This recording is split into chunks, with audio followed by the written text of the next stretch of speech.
name is Indira Madhavan. My name is Azam. My name is Miss Wee. Hi, I'm Mr. Lau. My name is Vincent Wong. My name is Shazwan, a lecturer from the Optometry department.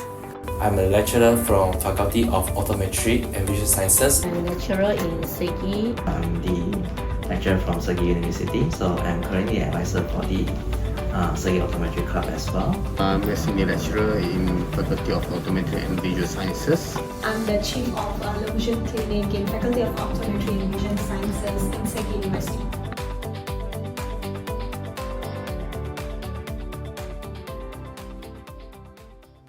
What are some misconceptions in public has about eye health or glasses? So let me bring you to 3 common misconceptions which I have heard from patients which I have seen over the years. One of it, I think it's very common. People still think that wearing glasses will worsen your eye condition, especially for parents who have kids who have myopia, which is minus power glasses. The parents think that if the child doesn't wear glasses, it's much better. Wearing glasses will not only worsen the condition, will make the power grow higher and higher. They think that no wear glasses can make their myopia not increase. But this is a true misconception, because if you don't wear your glasses, if you don't correct your vision, in fact that leads to a power progression. So actually vision should be corrected with either contact lens or spectacles so that the myopia will not increase too much. The other myth I've commonly come across is walking on green grass will improve your vision. That's a real myth. Definitely it's good to walk on a green grass for your overall health of the body, but it doesn't really have a direct scientific relation to improving vision. And one more common myth which we have heard in our clinic is think that if I do eye exercises, my power will go down. Eye exercises are meant to improve the functionality, or what we say is the binocularity, or making both eyes work together if you have an issue of both eyes working together. But ideally it does not help in improving your vision or making your power go down. So that's a real myth. Another myth what we commonly see is patients do think that seeing 20/20 or seeing 6/6 means that I have perfect vision. That is not really true. There are conditions which affects the side vision of your visual field, for example glaucoma or retinitis pigmentosa, where your central vision you can still see 6/6 or 20/20, but the functionality, the functional vision reduces, your side vision reduces. So it doesn't mean that if you see the last line of the letter chart clearly, that means your vision is perfect. You need to undergo a comprehensive eye examination, which includes eye health check, so your optometrist and your eye care practitioner can ensure that your eye is completely healthy. Another question, what are the least widely recognized lifestyle habits that impact eye health? Okay, so quite common set we actually sees that some of the children, we themselves also tends to lying and actually looking at the phone, and especially in the dark. This one actually more crucial, especially for the kids. We do see a lot of cases like having the anisole. That's mean having higher power in one eye. So when we ask further, so we do find out that's due to the habits of actually they lying down and watching the phones. Okay, so it does affects the power, and it will become one eye will become more higher power than the others. And I think that we also when we went to screening as well.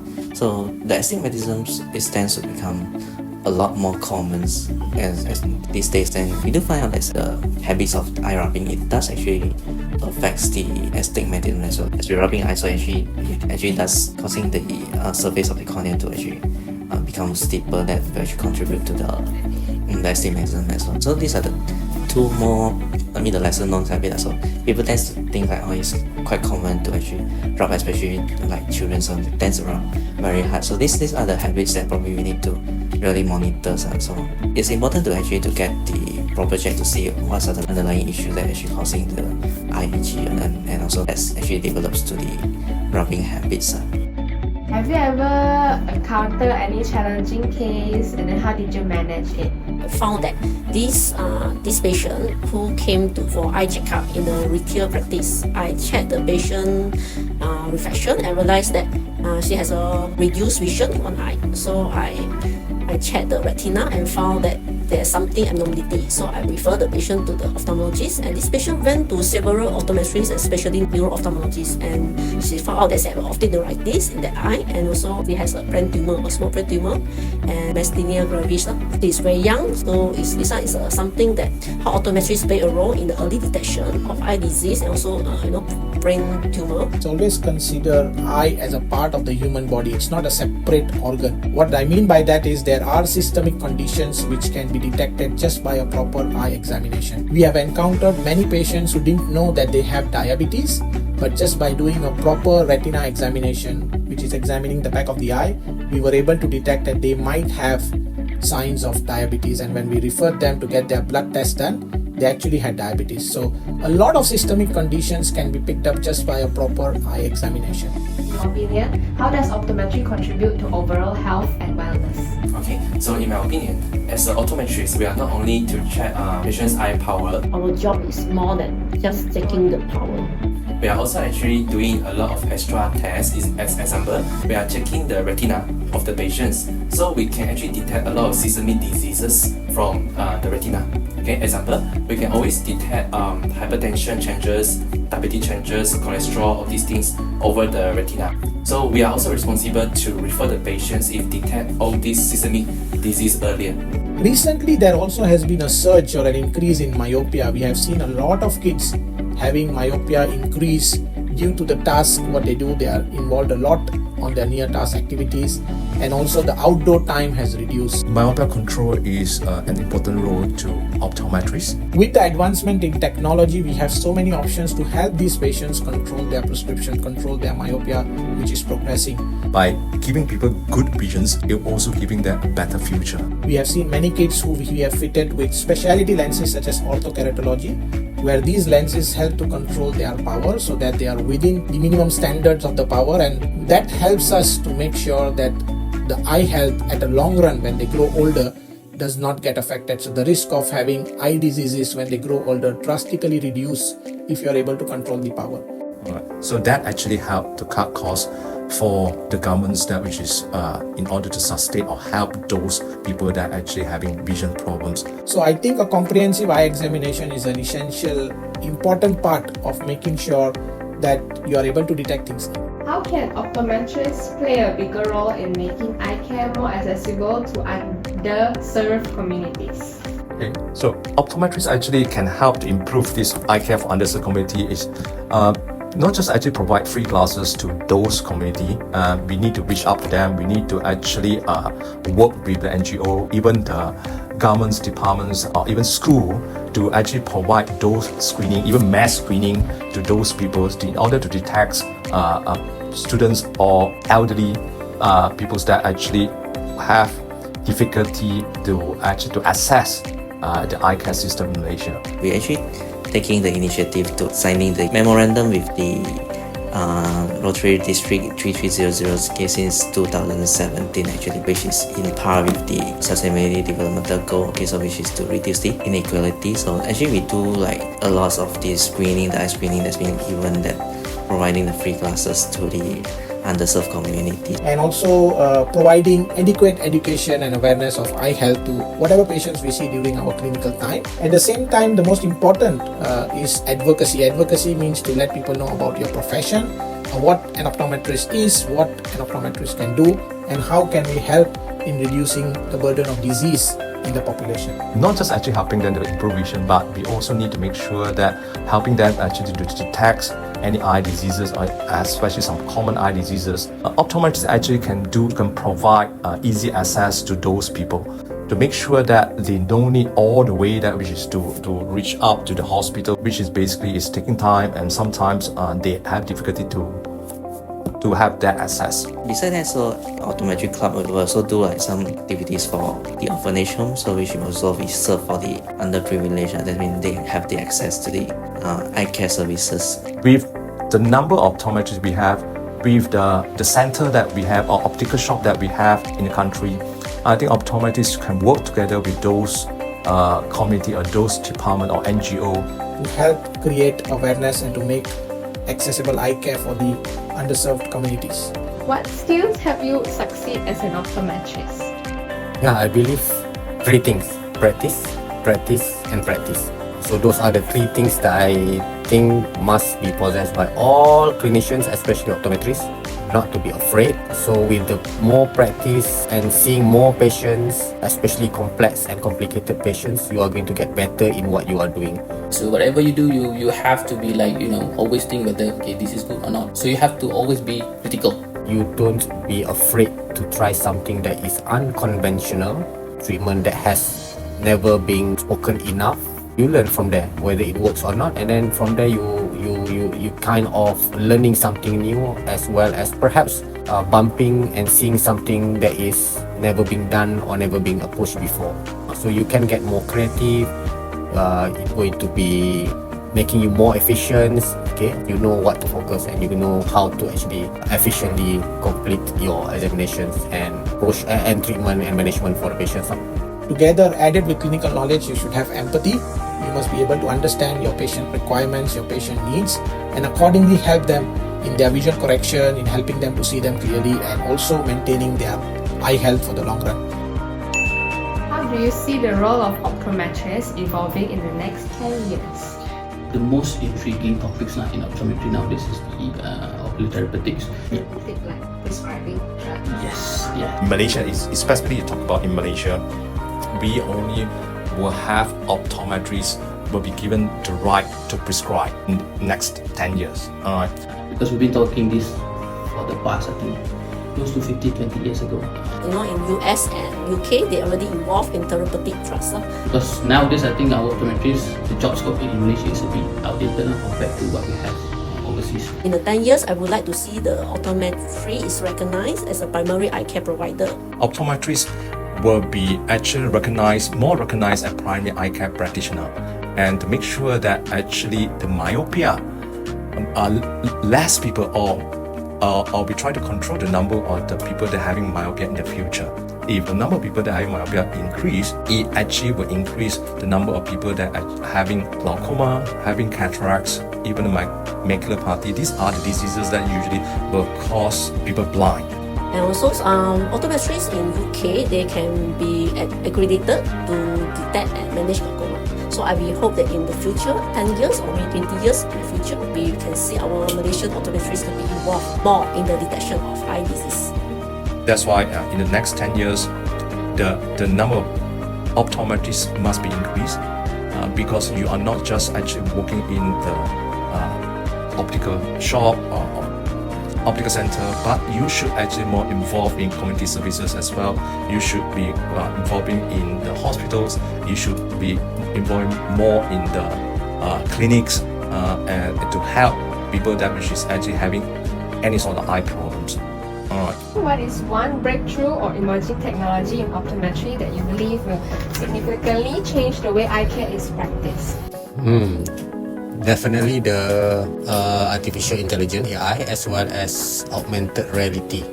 Those are the two things that I think will change and shift our practices to be better in one sense, and then we can serve people, patients more. Certain conditions that may not be thought to be having any more solutions, like amblyopia, certain extents, strabismic related conditions may now be able to be treated, managed through augmented reality and visual reality to certain extent. I think and I believe so. In the near future, we are going to be arriving to that point, and hopefully by then, all patients who suffers from conditions that may not be able to be treated before, to be managed before, are capable of doing so in the future. Have any specific idea in mind how AI or augmented reality is gonna do it? We have the machines or equipments that can scan the retina, and we can use the AI, artificial intelligence as well, to actually predict what will happen by keying in the age of the patients, the general health of the patients, all the histories, and then we can actually do the prediction. So that is currently available already. Okay, so in the future, I believe that it's not just treatment, but prevention of the treatment, or prevention of the conditions from happening. Of course, in my field of medical vision, sports vision, I believe that technologies will be the most contributing factors in the future of the practice in medical vision and sport vision. I do believe that vision therapy primarily we'll be relying on augmented reality as well as virtual reality in the future. Now we are seeing the virtual reality. Next step will be augmented reality, where you can actually project hologram image, and then patient will do the vision therapy through that hologram image projections, something like that. In terms of the examiner or optometrist perspective, the biomechanism feedback can be obtained and observed better with the presence of augmented reality and virtual reality. What are the most significant improvements in low vision care you've observed over the past decade? I would say there are two significant improvements. The first one is better technology. Technology means companies like Android and Google and also Apple have introduced various features to the digital devices that they produce to make it more user-friendly and also easier for the visually impaired patients to actually use the digital devices like other normal people. There are many inbuilt apps that is available, and also inbuilt settings where text, contrast, all can be changed according to the need of this visually impaired person. The second one is greater awareness. This one I would credit to World Health Organization, where they are been doing this many activities to promote visual impairment and also low vision services to the public, and people are more aware of visual impairment and also the services that are being provided. This is actually done through so many events like a World Sight Day, World Optometry Day. So this kind of activities are actually giving a lot of awareness, because many healthcare professionals, NGOs are taking this days that are being celebrated to promote eye health to the public, and the public is actually gaining some information related to the eye, especially in visual impairment and low vision care.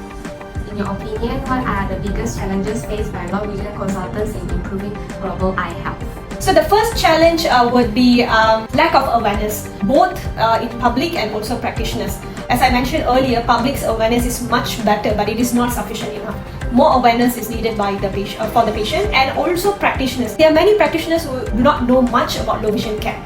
Okay, and also what are the services that can be provided by a low vision consultant. And many of the patients that I have seen told me that the practitioner have told them that nothing much can be done once you become low vision. So this is a sad part of low vision service, because there are many things that actually can be done to these patients to make the quality of life better.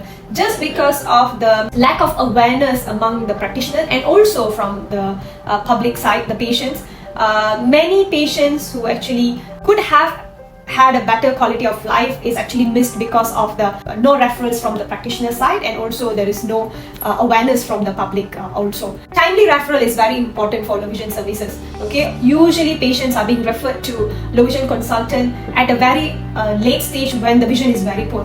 But actually low vision service is not like a stand-alone service where it actually need to be collaborate. It has to happen in a collaboration between the practitioner and also low vision service. So that's not happening yet. So that is one challenge that I have observed. And second one is the many practitioners and also public they are not aware of the available low vision services.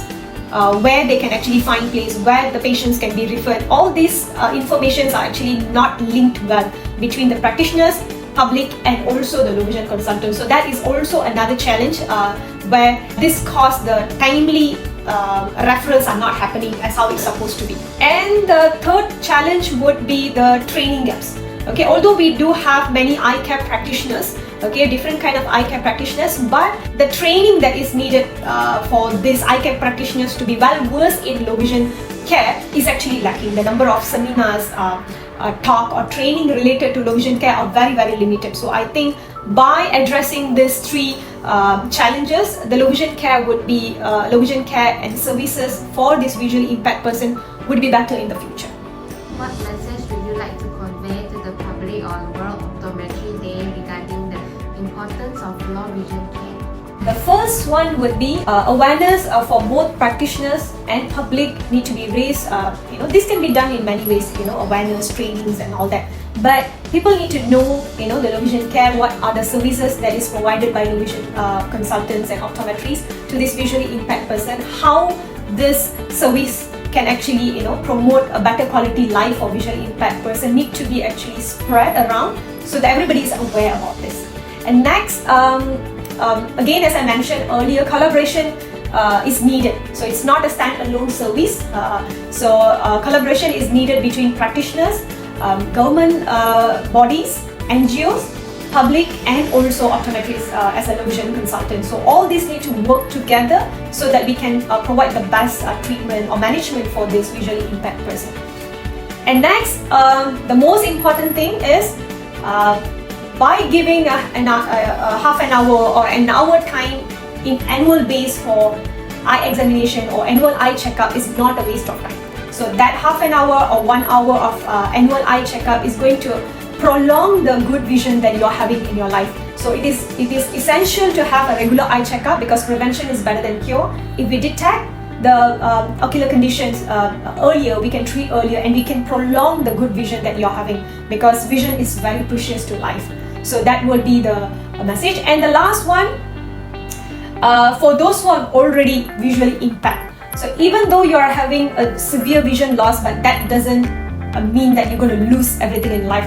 Even with the severe vision loss, you still can lead an independent life and also have a quality of life with the contribution of low vision services for you in your life. What advice do you have for students who want to be involved in optometry? When coming to optometry, so a lot of the misconception is that optometrists only work in the optical shop, which is not true. Okay, I mean the few options that you have available is like probably you can like thinking to open up your own practice. Okay, so that there will be one that's more to the entrepreneurship. Okay, then we also have like you can actually work in the private clinics. Okay, or like LASIK center. You're way more towards to doing the prelim for the LASIK services. Then probably you can opt for like more for the corporate one, which means like the contact lens company or the lens company, like, and a more niche one probably is like more to the instrumentations, providing the ophthalmic instruments for the industry as well. Okay, then that's a few one, and last but not least also actually you can opt for like, but you need to have the master into the education field.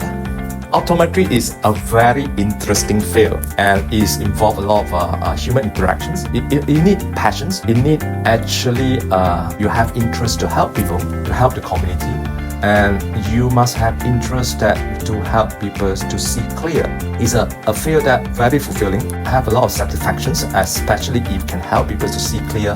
And sometimes it's not just helping to see clear, but you build up their confidence. You give them a proper learning ability, or you actually also improve the environment for them, help them to achieve better future. Choose optometry is always very rewarding.